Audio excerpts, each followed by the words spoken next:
Good evening! Ako po ang inyong host, Luningning Uy Hachinova at welcome to our show, La. Ang ating special guest for tonight ay isang sikat na fitness guru. May PhD siya sa physical fitness at longevity. Please welcome Dr. Moises Habambuhay. Gandang gabi sa inyo lahat at maraming salamat sa pag-invite niyo sa akin dito sa Lo. Kaya pala yan. Doc, diretsahang tanong. Oh. Kayo ma-offend ha? Ilang taon na po ba kayo? Well, hindi naman ako na-offend. I'm 99 years old. Wow! 99 years old at magbe-birthday ako next week. I will turn 100. Yes. Advanced happy birthday. Ay, salamat. Nakakatuwa naman. Ang lakas-lakas niyo pa po. Thank you. Yan ay dahil sa sa healthy na lifestyle. Aha. Yung healthy lifestyle, ginagawa ko talaga lahat para humaba ang aking buhay.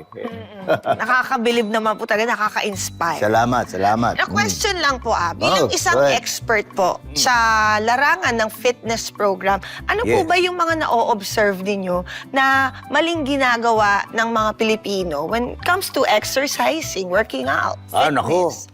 Marami yan. Naasar nga ako pagka nakakita ako ng mga ganyan. Madalas yan yung nagja-jogging sa mga busy street. Yung mga public na kalye. Yung mga may kotse? Yung mga dumadaan ng jeep, bus, ganyan. Naku, marami nga po yan. Oo nga. Pero ano po bang mali doon, Dok? Well, kasi ang objective mo, palakasin ang pangatawan mo pag nagja-jogging ka, di ba? Pero pinapadali mo naman ang buhay mo kasi ang nilalanghap mo, usok. Carbon monoxide. Yan yung mga yan, pampabilis ng buhay yan. Yung mga nakikita ko nagja-jogging, malalakas ang katawan, mahina utak. So, Dok, saan po ba dapat mag-jogging kasi? Well, marami namang mga lugar dito sa Manila. Halimbawa, sa loob ng mga ng park, mga subdivision, ganyan. O doon, walang sasakyan doon. Mas wala. Kung meron man, konti lang, mga tricycle, ganyan. Tama.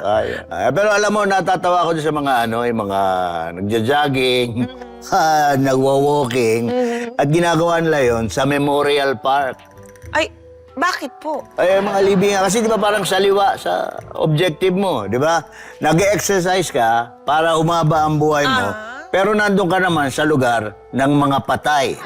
O di ba parang nagpapasikat ka, parang nagpe-flex ka na kayo patay na, ako buhay pa, lalakad ako. Ganun pa palang notion, nakakatawa naman. Yeah, ko yan, obserbahan ko. Pero bukod pa po doon, Dok, ano pa po ba yung ibang mali na masasabi nyo na ginagawa nating mga Pinoy? Well, nandiyan dyan yung mga nagsusumba.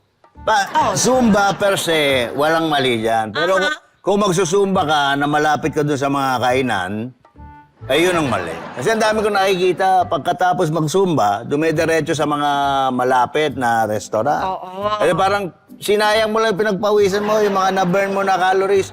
Sayang eh. Pansinin mo, di ba? Ang dami mga tao, taon na nagsusumba, ang lalaki pa rin. Ako, parang guilty ako dyan. Hindi, ikaw, napakalit mo naman, napaka-sexy mo. Pero tama naman po kayo kasi. Kasi di ba madalas pa dyan, after ng Zumba, lalantakan pa dyan, donut, Tama. pizza, Yeah. burger, French. Ay, ang sarap. Nagutom tuloy ako. Hindi, pero those are high in calories, high in sugar, kaya nga carbs. At matatawa ka doon sa mga may inom yan ng soft drink, di ba? Aha. Pero no sugar, kunyari. Pero yung kinakain ng dessert, chocolate cake, kaya napakalala, isang buo. Parang parang kang pag-birthday mo, di ba? Yung naghahanda ka ng pansit for long life. Oh, yes. Pero di mo naman kakainin, dediretso ka dun sa lechon, sa barbecue. Di ba parang... Guilty. So, Doc, ano po bang maipapayo nyo sa amin na ganyan ang practice na ginagawa? Well, ang maipapayo ko, lagi lang kayong magpakatotoo. Yun lang. Hindi parang niloloko nyo mga sarili nyo. At higit sa lahat, it's a lifestyle. Dapat mag-commit ka dyan. Dapat consistent ka. At tingnan nyo ako, di ba? Bumabot na ako ng 99 years old. Grabe. Ginawa ko talaga lahat yan para humaba ang buhay ko. Next week, di ba? Grabe. 100 years old na ako. At yung gobyerno, yan, pinaghahandaan ko na yan, di ba? Kasi bibigyan na ako ng 100,000 pagtuntong ko ng 100 years old. Advance happy birthday po ulit. Thank you, thank you. Saka naman po, magpadala kayo ng handa dito. Ay, baka nga, pero healthy. Teka, ano yun?